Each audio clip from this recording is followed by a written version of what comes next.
Friends, हमने TGT PGT के सभी राइटर्स को कवर कर लिया है। आप हमारे चैनल पर सभी राइटर्स के इम्पोर्टेंट एमसीक्यू सीरीज़ के वीडियो ज़रूर देखें, क्योंकि ये वीडियोस आपके लिए बहुत हेल्पफुल रहेंगी। फ्रेंड्स, आज हम लिटरेरी टर्म के previous year asked very most important MCQs के पार्ट 4 को स्टडी करेंगे। फ्रेंड्स, ये सभी एमसीक्यूज़ बहुत इंपॉर्टेंट है आपके एग्ज़ाम्स के लिए, और अगर आपने अभी तक हमारे चैनल को सब्सक्राइब नहीं किया है तो प्लीज़ चैनल को सब्सक्राइब कर लीजिए, और वीडियो हेल्पफुल लगे तो एक लाइक ज़रूर दीजिए। तो फ्रेंड्स, चलिए स्टार्ट करते हैं। Now MCQ number 61। Plagiarism is a well-known word and concept in academic circles. The word plagiarius in Latin, however, meant. Friend, पूछा गया है प्लेगियारिस जो एक वर्ड है लैटिन का, इसका लैटिन में मीनिंग क्या होगा। ऑप्शन नंबर ए है a trickster, a cheat. Option number B है a quack, a swindler. Option number C है loafer, a lout. Option number D है a torturer, a plunderer. So what will be the answer friend?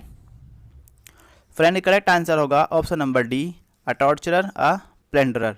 Friends, plagiarius का जो Latin में meaning होता है वो होता है किडनैपर, सिड्यूसर या फिर प्लेंडरर। सो हमें यहाँ पर मिलता है टॉर्चरर एंड प्लेंडरर, तो हमने इसी को आंसर करेक्ट किया है। Now MCQ number 62।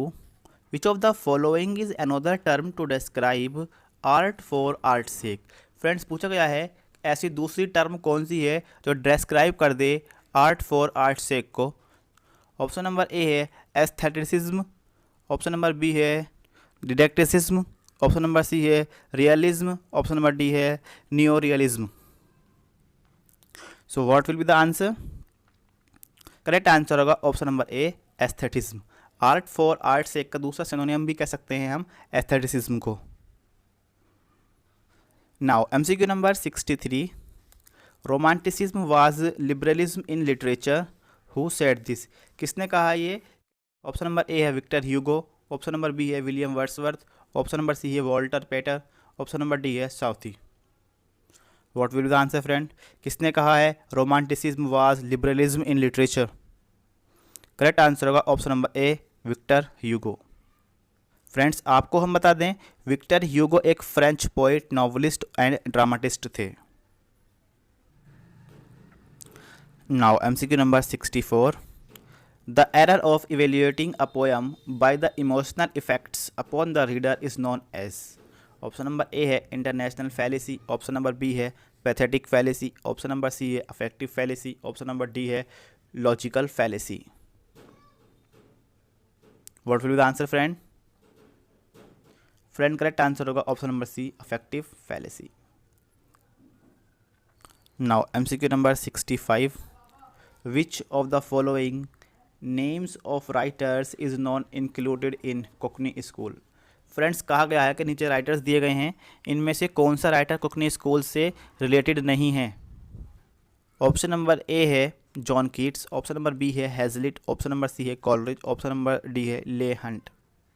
So what will the answer friend? Friend, correct answer होगा ऑप्शन नंबर सी, कॉलरिज, क्योंकि ये जो हैं कोकनी स्कूल से रिलेटेड नहीं हैं। जॉन कीट्स, हैजलिट, ले हंट, ये सभी इंक्लूड किए जाते हैं कुकनी स्कूल में। Now MCQ number 66। Who of the following did invent the term sprung rhyme. Friends, पूछा गया है नीचे दिए गए ऑप्शंस में से किस ऑथर ने इन्वेंट किया है स्प्रंग राइम को। ऑप्शन नंबर ए है G M. Hopkins. Option number B है Robert Burns. Option number C है P B. Shelley. Option number D है Tennyson. So what will be the answer friend? Sprung rhyme को किसने invent किया है? Correct answer होगा option number A, G M. Hopkins. Friend, sprung rhyme को G M. Hopkins ने invent किया है। फ्रेंड्स, आपको बता दें जी.एम. हॉपकिंस का पूरा नाम गेरार्ड मैनले हॉपकिंस है। ये एक ब्रिटिश राइटर हैं। Now MCQ number 67। Of the following Indian writers writing in English who does not belong to Indian diaspora. Friend, नीचे कुछ राइटर्स दिए गए हैं, पूछा गया है इनमें से कौन इंडियन डायस्पोरा से बिलोंग नहीं करते हैं। ऑप्शन नंबर ए है Salman Rushdie. Option number B है Kiran Nagarkar. Option number C है Kiran Desai. Option number D है V S. Naipaul. What will be the answer friend? Friend, correct answer होगा option number D, V S. Naipaul. ये इंडियन डायस्पोरा से बिलोंग नहीं करते हैं। Now MCQ number 68. A poem in which a single speaker at a critical moment addresses another whose presence is implicit in what the speaker says is. ये क्या है? Option number A है a soliloquy, option number B है an aside, option number C है a dialogue, option number D है a dramatic monologue. Friends, what will be the answer? Correct answer होगा option number A a dramatic monologue. Now MCQ number 70. Paradox and tension are critical terms prompted by. Friend, paradox and tension जो critical term है इसको किसने prompt किया है? Option number A है Tate and Brooks, option number B है Wordsworth and Coleridge, option number C है Pound and Eliot, option number C है Johnson and Pater. So what will be the answer friend? Friend, correct answer होगा option number A Tate and Brooks. Friend, Tate and Brooks के complete नाम, Tate का नाम है Elon TET and Brooks का नाम है Cleanth Brook. Now MCQ number 71. According to Coleridge, what it dissolves, diffuses, dissipates in order to recreate and to unify. फिर यहाँ पर क्या फिलअप आना है फ्रेंड्स? ये सब क्या है? ऑप्शन नंबर ए है फैंसी, ऑप्शन नंबर बी है secondary imagination, option number C है एपिफेनी, ऑप्शन नंबर डी है sensibility. Now give the answer. Friend, correct answer होगा option number B secondary imagination. Now MCQ number 72. The soul of tragedy according to Aristotle is. Friends, पूछा गया है Aristotle के according जो soul of tragedy है वो क्या है? ऑप्शन नंबर ए है करेक्टर, ऑप्शन नंबर बी है थॉट, ऑप्शन नंबर सी है स्पेक्टेकल, ऑप्शन नंबर डी है plot. So what will be the answer friend? Friend, correct answer होगा option number D plot. Friends, अगर आपने अभी तक हमारी वीडियो को लाइक नहीं किया तो प्लीज़ लाइक कर दीजिए और चैनल को सब्सक्राइब कर लीजिए. फ्रेंड्स, यहाँ पर हम आपके लिए रेगुलर वीडियोस अपलोड कर रहे हैं जो काफ़ी हेल्पफुल रहेंगी आपके एग्जाम्स के लिए. Now MCQ number 73. Doctor Johnson's a dictionary of English language was published in the year. Friends, पूछा गया है डॉक्टर जॉनसन की एक बुक है जिसका नाम है अ dictionary of English language. Friends, ये पहली डिक्शनरी थी जो कि इंग्लिश लैंग्वेज की डॉक्टर जॉनसन ने लिखी है. पूछा गया है इसको पब्लिश कब किया गया था?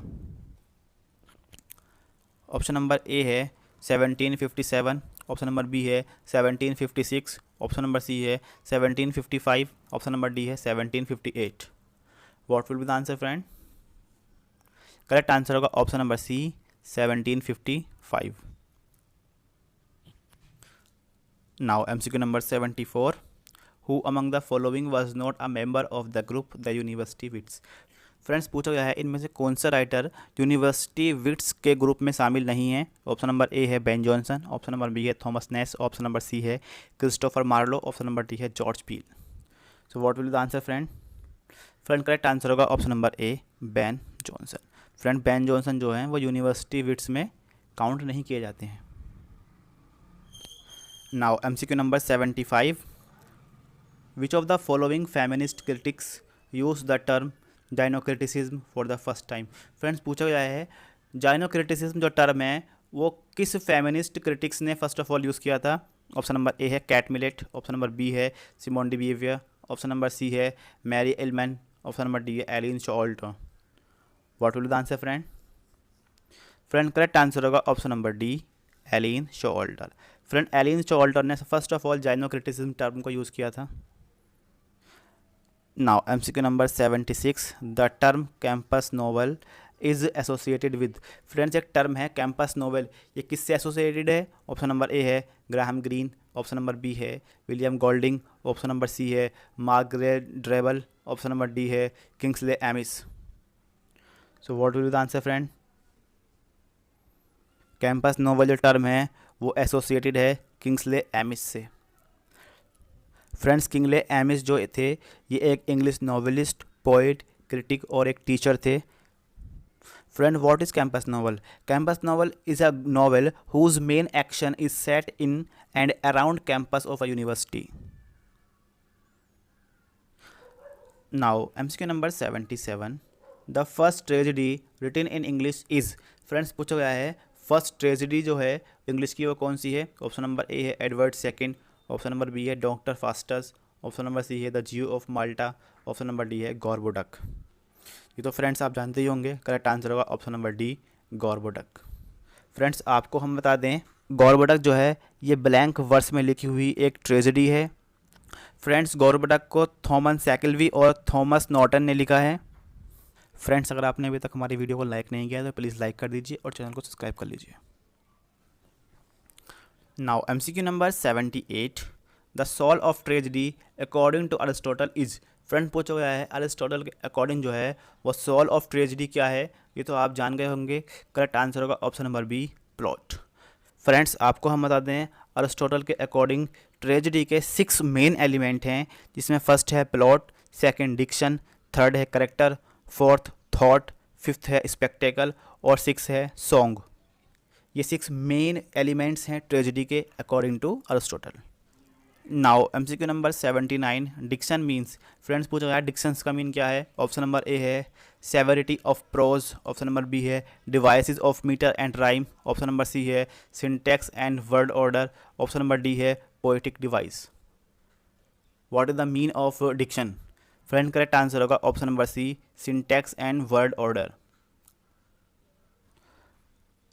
Now MCQ number 80, who is not a member of Bloomsbury group. Friend पूछा गया है ब्लूम्सबरी ग्रुप का कौन मेंबर नहीं है? ऑप्शन नंबर ए है E.M. Forster, option number B है Leonard Woolf, option number C है Lytton Strachey, option number D है G.B. Shaw. What will be the answer friend? Friend correct answer होगा option number D G.B. Shaw. ये Bloomsbury group के member नहीं हैं। Friends आज के लेक्चर में हम इतने MCQs को ही कवर करेंगे। इस तरह हमारे पार्ट 4 के साथ साथ 80 MCQs कवर हो गए हैं। फ्रेंड्स अगर आपने अभी तक हमारी वीडियो को लाइक नहीं किया है तो प्लीज़ लाइक कर दीजिए और चैनल को सब्सक्राइब कर दीजिए। Thank you.